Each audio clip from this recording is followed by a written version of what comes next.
ça fait 5 ans, 10 ans, voire même 15 ans, que c'est terminé. Tu as supprimé toutes les photos, les vidéos. Tu as fait de ton mieux pour te débarrasser de tous les souvenirs, tout ce qui était susceptible de te faire te rappeler de lui, de te faire penser à lui. Tu l'as bloqué sur tous tes réseaux.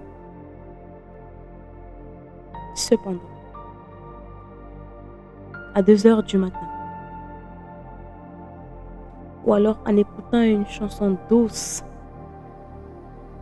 il envahit tes pensées.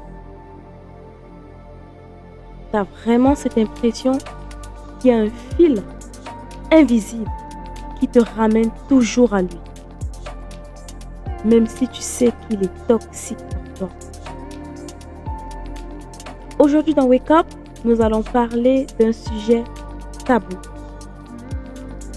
Il s'agit des ruptures amoureuses. Plus précisément, les liens d'âme. Nous allons comprendre aujourd'hui que le temps ne guérit pas toujours toutes les blessures comme on a l'habitude de le dire. Et aujourd'hui donc, nous allons réellement comprendre comment couper ce fil invisible une bonne fois pour toutes. T'es prêt?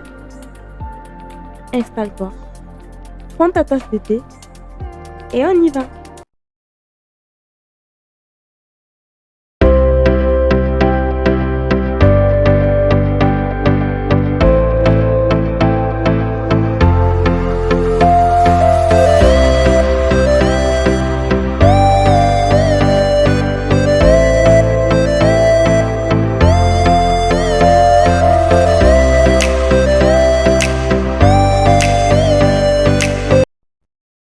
Bonjour à tous et bienvenue sur Wake Up.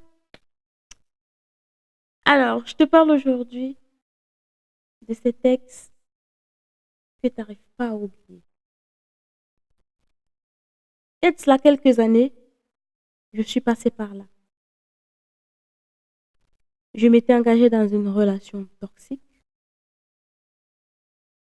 dans laquelle je ne me sentais pas aimée, pas respectée, pas valorisée à ma juste valeur. C'était dur à vivre et j'ai finalement décidé de prendre la décision rationnelle de me séparer de la personne. Cependant, la chair n'oublie rien. Je me suis séparée, mais mon âme est restée. J'ai eu cette impression que j'avais laissé des parties de mon âme. C'était un peu comme si on prenait deux petits morceaux de bois, on mettait du super glue, de la colle forte.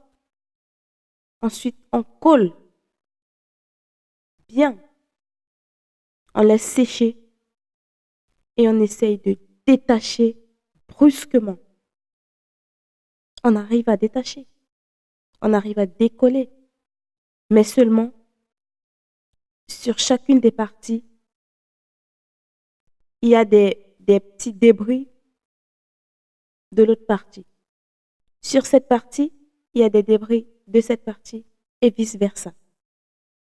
C'était exactement ce qui s'était passé.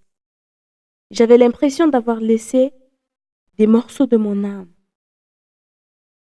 quelque part, ce qui créait en moi un vide.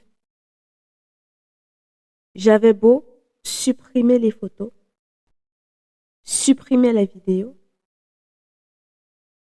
bloquer sur les réseaux, mais me retrouver quand même à 2 heures du matin en train de créer un faux compte sur Facebook, d'acheter un faux numéro pour aller espionner. On dirait que j'étais devenue détective privé. Pour espionner, regarder les stories de manière discrète sans qu'il ne sache qu'il s'agit de moi. Le faux courage, ça s'appelle. Mais parce qu'au fond, je savais que c'était une personne qui n'était pas faite pour moi. Mais il fallait récupérer les morceaux de mon âme qui étaient restés là-bas. On dit que le temps guérit les blessures. Je dirais pas toutes. Pourquoi?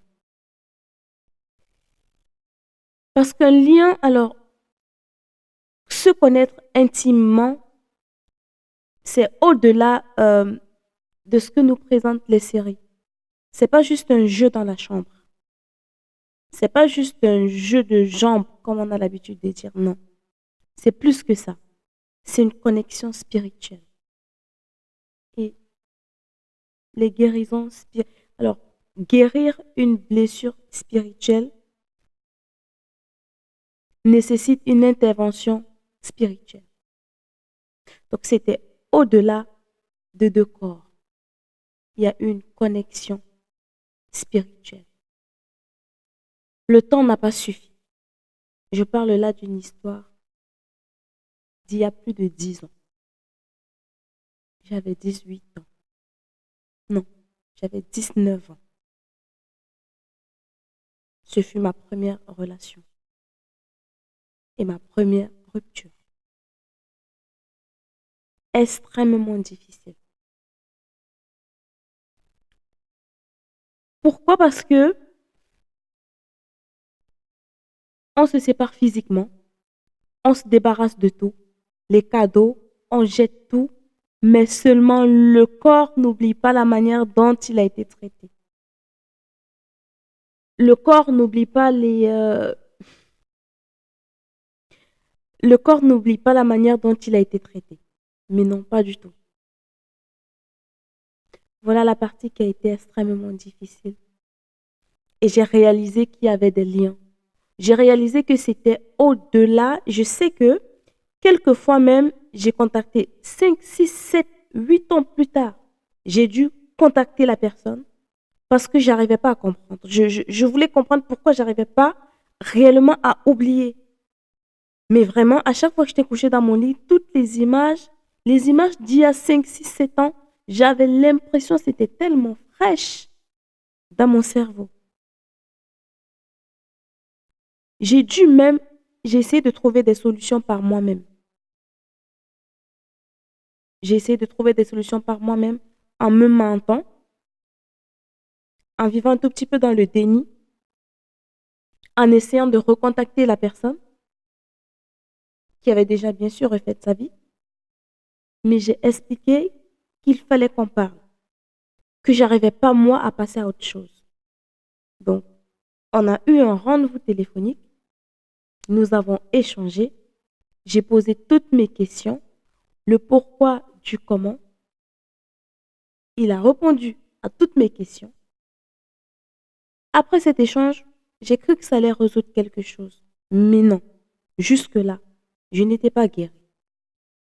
Donc, même 10 ans après, je n'étais pas guérie. La blessure était toujours là. Là, j'ai compris il fallait trouver une autre solution. J'ai compris que ça, c'était au-delà de mes forces. C'était beaucoup plus fort que moi. Il fallait trouver une autre solution. Et pendant cette période, mon environnement voyait que je souffrais. Les personnes autour de moi ressentaient cette souffrance. Et on me disait, un de perdu, 10 de retrouvé. D'autres me disaient, mais vas-y, t'es belle, t'es jeune, trouve-toi quelqu'un d'autre. Ça ne fonctionne pas. Mettre un pansement sur une plaie infectée, ça ne résout pas le problème. Le véritable problème était quoi? C'était ce vide que je ressentais. Et pourquoi je ressentais ce vide?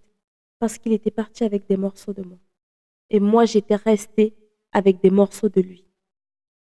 Et la distance physique, voire géographique, n'a pas été suffisante pour guérir cela.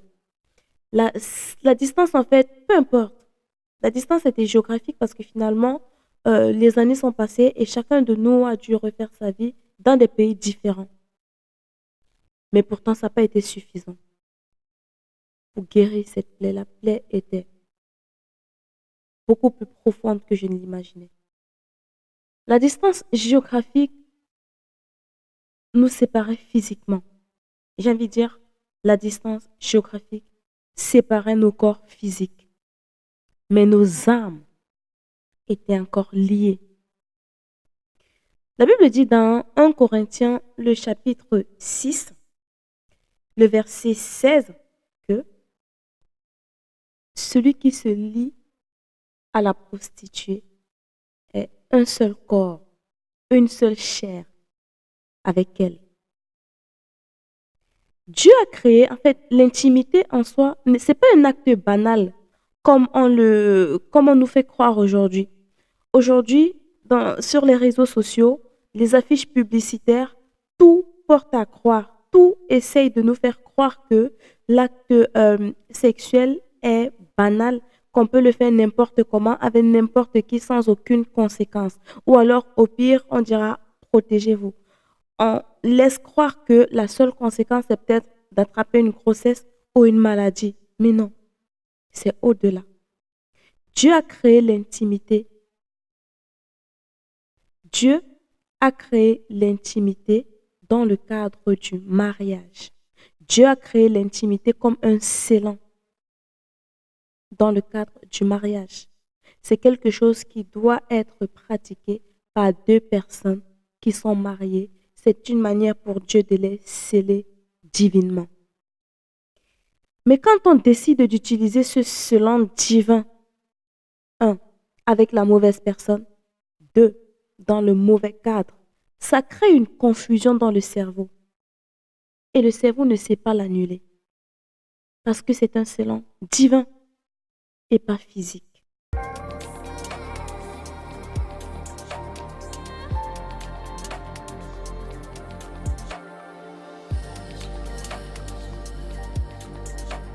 La psychologie te dira, laisse le temps te guérir.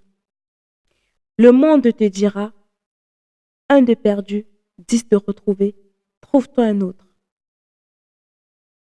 Mais un problème spirituel ne peut être résolu que spirituellement. Jésus a ce pouvoir, cette capacité de dissoudre cette colle qui t'a fait perdre les morceaux de ton âme. Il a le pouvoir de dissoudre cette colle et te rendre les morceaux de ton âme perdus et te restituer ton âme de sorte que tu redeviennes comme tu étais.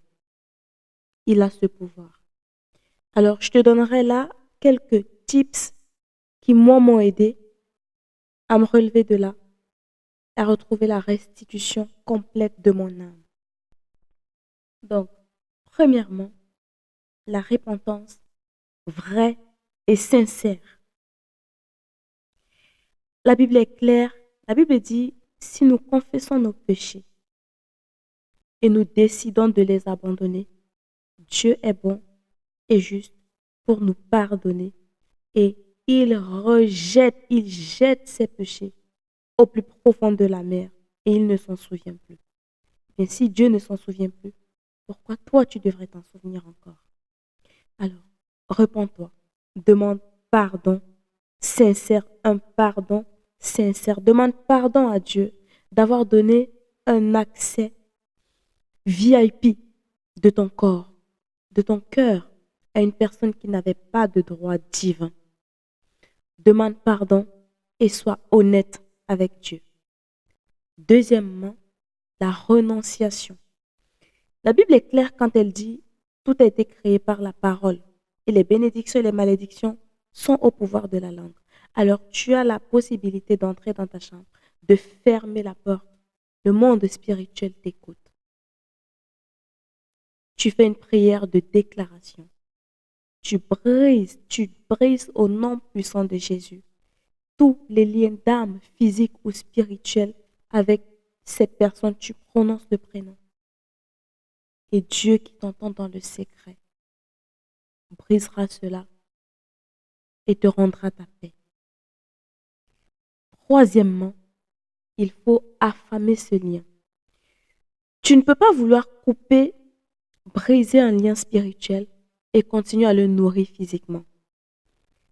Il faut que tu arrêtes d'aller le contacter avec des numéros inconnus, que tu casses cette puce que tu as achetée, cette puce fantôme que tu as achetée pour, juste pour aller regarder ses stories, que tu arrêtes de relire ses anciens messages, que tu arrêtes d'alimenter, que tu coupes en fait tout ce qui fait vivre ces anciens fantômes, ce qui te permettra réellement de briser tout lien et toute alliance spirituelle avec la personne, te rendra libre, te rendra les morceaux de ton âme pour que tu retrouves la paix.